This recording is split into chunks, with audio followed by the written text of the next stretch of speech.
રાજકોટની સૌરાષ્ટ્ર યુનિવર્સિટીના પ્રોફેસર સામે ફરિયાદ થઈ છે। અર્થશાસ્ત્ર ભવનના આસિસ્ટન્ટ પ્રોફેસર વિવાદમાં આવ્યા। 5 વિદ્યાર્થીનીઓએ પ્રોફેસર સામે ફરિયાદ કરી। પ્રોફેસર ક્લાસમાં દ્વિઅર્થી શબ્દો બોલતા હોવાનો આક્ષેપ લાગ્યો છે। પ્રોફેસર ચોક્કસ જ્ઞાતિને માર્ક્સ આપતા હોવાની પણ ફરિયાદ થઈ।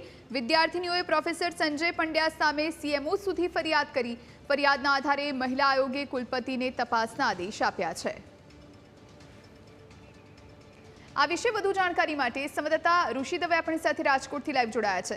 ઋષિ, જે પ્રમાણે સૌરાષ્ટ્ર યુનિવર્સિટીના પ્રોફેસર વિવાદમાં આવ્યા છે, વિદ્યાર્થીનીઓ એકઠી થઈ છે અને તેમણે પ્રોફેસર સામે સીએમઓ સુધી ફરિયાદ કરી છે, આખી ઘટના શું?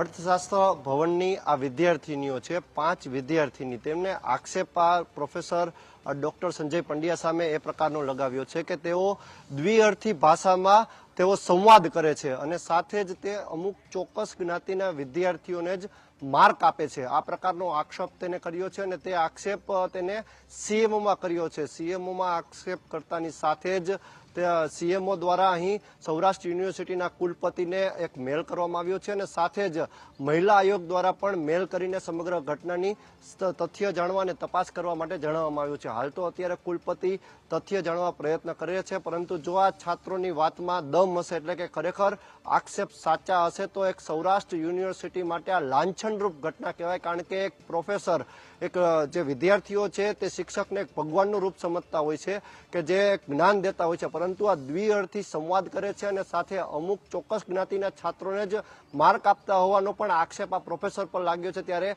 સૌરાષ્ટ્ર યુનિવર્સિટી અવારનવાર વિવાદમાં આવતી હોય છે, ત્યારે કુલપતિ આ મામલે થોડા જ સમયમાં જ ખુલાસો પણ કરવાના છે કે ખરેખર હકીકત શું છે અને તે તપાસ કઈ દિશા તરફ આગળ વધારી રહ્યા છે। જી ઋષિ, આભાર આપનો, આપ જોડાઈને તમામ જાણકારી આપી।